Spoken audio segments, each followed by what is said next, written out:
Hello friends, welcome back my YouTube channel biology science. आज हम आप लोगों को इंटर की बुक से विभिन्न कंपटीशन में पूछे जाने वाले मोस्ट इंपॉर्टेंट क्वेश्चन और उनके आंसर को बताऊंगा। तो पूरी जानकारी के लिए मेरा पूरा वीडियो अंत तक ध्यान से देखिए, और यदि अभी तक हमारे चैनल को सब्सक्राइब ना किया हो तो सब्सक्राइब जरूर कर लीजिए। चलिए शुरू करते हैं। पहला प्रश्न है, तंत्रिका कोशिकाएं किस भ्रूणीय स्तर से बनती हैं? तो भ्रूणीय स्तर एंडोडर्म, मेसोडर्म, एक्टोडर्म 3 होते हैं। तो इसमें से पूछा गया है तंत्रिका कोशिकाएं किस भ्रूणीय स्तर से बनती हैं? तो आंसर इसमें सही होगा सी, तंत्रिका कोशिकाएं एक्टोडर्म भ्रूणीय स्तर से बनती हैं। अगला प्रश्न, कंडरा जोड़ती है, कंडरा किसको जोड़ती है? आंसर सही होगा इसमें डी, पेशी को हड्डी से कंडरा जोड़ती है।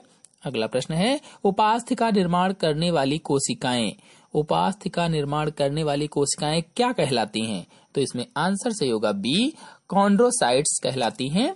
अगला प्रश्न है, हृदय पेशियां होती हैं स्वतः उत्पादित, प्रेरणा द्वारा उत्तेजित या रेखित एवं अनैच्छिक?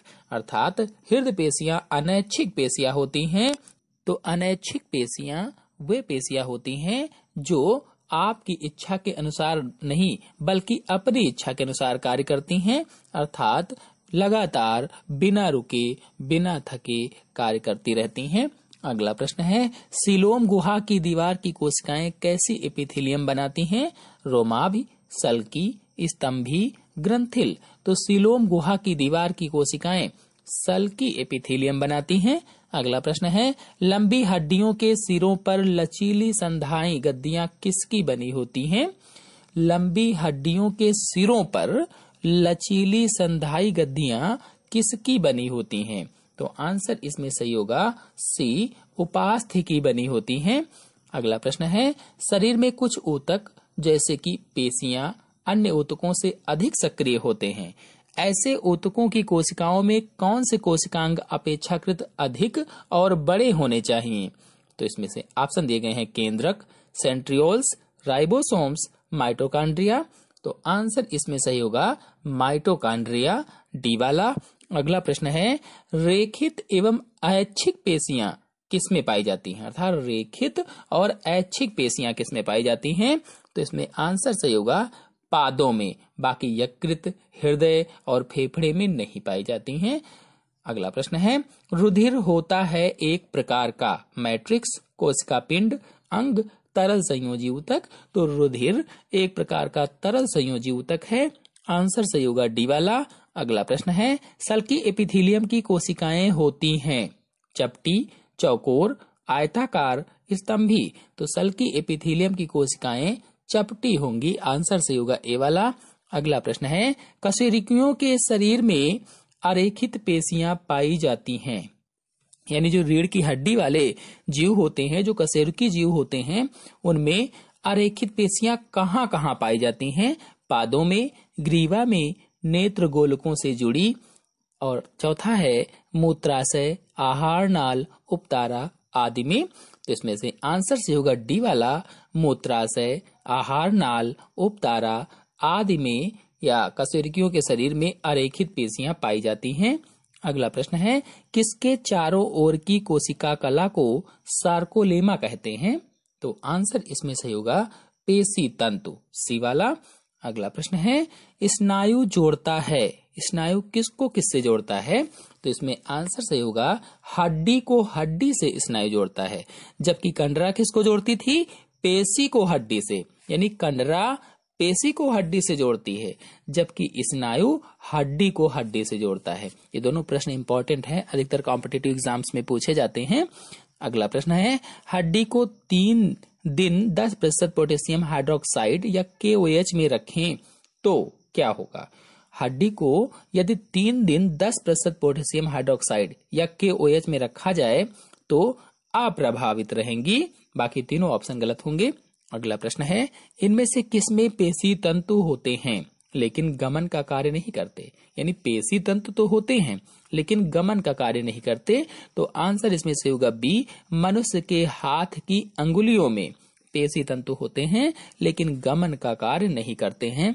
अगला प्रश्न है, जीव विज्ञान की वह शाखा जिसमें सूक्ष्मदर्शी की सहायता से ऊतकों का अध्ययन किया जाता है या ऊतकों का अध्ययन करते हैं, तो जीव विज्ञान की वह शाखा ऊतकी कहलाएगी जिसमें सूक्ष्मदर्शी की सहायता से ऊतकों का अध्ययन किया जाता है। अगला प्रश्न है, ऐसी समान कोशिकाओं के समूह को जो कुछ विशिष्ट कार्यों के लिए विशिष्टीकृत होती हैं उन्हें क्या कहा जाता है? कोशिकांग, ऊतक, मैट्रिक्स, अंग। आंसर सही होगा बी, ऊतक कहते हैं। अर्थात कोशिकाओं का ऐसा समूह जो उत्पत्ति, रचना और कार्यकी में समान होता है ऊतक कहलाता है। इसकी परिभाषा ये होगी, चाहे इसमें जो लिखा हुआ है कि ऐसी समान कोशिकाओं का समूह जो कुछ विशिष्ट कार्यों के लिए विशिष्टीकृत होती हैं उन्हें ऊतक कहते हैं। अगला प्रश्न है, हड्डी में कौन सा लवण सबसे अधिक होता है?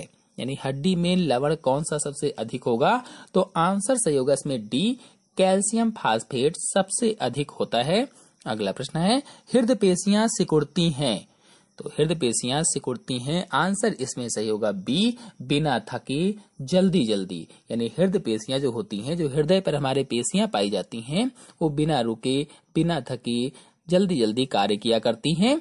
अगला प्रश्न है, हर्शियन नलिकाएं और तंत्र कहाँ पाए जाते हैं?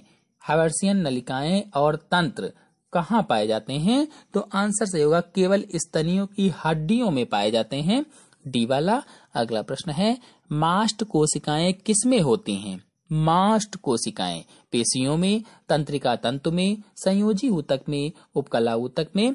आंसर सही होगा मास्ट कोशिकाएं संयोजी ऊतक में होती हैं, सी वाला। अगला प्रश्न है, हमारी वायुनाल की रोमाभि उपकला या एपिथीलियम का कार्य है? उपकला हिंदी में, अंग्रेजी में एपिथीलियम कहते हैं। तो हमारी वायुनाल की रोमाभि उपकला का कार्य बताना है। आंसर से होगा ए, श्लेष्म को बाहर की ओर धकेलना इसका कार्य होता है। अगला प्रश्न है, इनमें से कौन सा एक प्रकार का ऊतक है? आहार नाल, यकृत या जिगर, रुधिर, अग्नाशय। तो रुधिर एक तरल संयोजी ऊतक होता है, इसलिए इसमें आंसर से होगा सी वाला। अगला प्रश्न है, हृदय पेशियां रेखित होती हैं और इनके पेशी तंतु होते हैं। हृदय पेशियां रेखित होती हैं और इनके पेशी तंतु बहुकेंद्रीय एवं अनैच्छिक होते हैं। अगला प्रश्न है, यदि हमारी त्वचा पर मृत सल्कीकृत कोशिकाओं की परत के स्थान पर सजीव कोशिकाओं की परत होती तो रोगाणु सुगमता पूर्वक भीतरी ऊतकों में पहुंचते। यानी कि आंसर से होगा इसमें बी वाला। अगला प्रश्न है, स्तनियों की अस्थि उपास्थि से किसकी उपस्थिति में भिन्न होती है? तो आंसर इसमें से होगा ए, हर्शियन नलिकाएं उपस्थित होती हैं, इसीलिए वे भिन्न होती हैं उपास्थि से। अगला प्रश्न है, सूखी हुई साफ हड्डी यानी जैसे मेढक की फीमर हड्डी को लिया जाए को लगभग 3 दिन तक तन हाइड्रोक्लोरिक अम्ल में रखें तो क्या होगा? यानी HCl में रखने पर क्या होगा सूखी हुई साफ हड्डी को? तो आंसर इसमें से होगा बी, कोमल और लचीली हो जाएगी। अगला प्रश्न है, स्तनियों की लंबी हड्डियों की मज्जा गुहा के चारों ओर का महीन तंतुयुक्त आवरण होता है। जो स्तनधारी होते हैं इनकी लंबी हड्डियों की मज्जा गुहा के चारों ओर एंडोस्टियम होता है। अगला प्रश्न है, जीवित अवस्था में एक स्तनी की हड्डी की हर्शियन नलिका में हो सकती है, क्या होगा? आंसर से होगा बी, 1 या 2 रुधिर केशिकाएं एवं कुछ तंत्रिका तंतु हो सकते हैं। अगला प्रश्न है, उपास्थि के बाहरी आवरण को कहते हैं। उपास्थि के बाहरी आवरण को क्या कहा जाता है? तो आंसर से होगा बी, पेरिकांड्रियम कहते हैं। अगला प्रश्न है, हड्डियों को कठोर बनाने वाले लवण मुख्यतः होते हैं। जो हड्डियों को कठोर बनाते हैं उन लवणों को कैल्शियम और मैग्नीशियम के फास्फेट कहते हैं। आंसर सही होगा ए वाला। अगला प्रश्न है, कशेरुकियों के शरीर में पाई जाने वाली ग्रंथियां भ्रूण की किस जननिक एपिथेलियम से बनती हैं?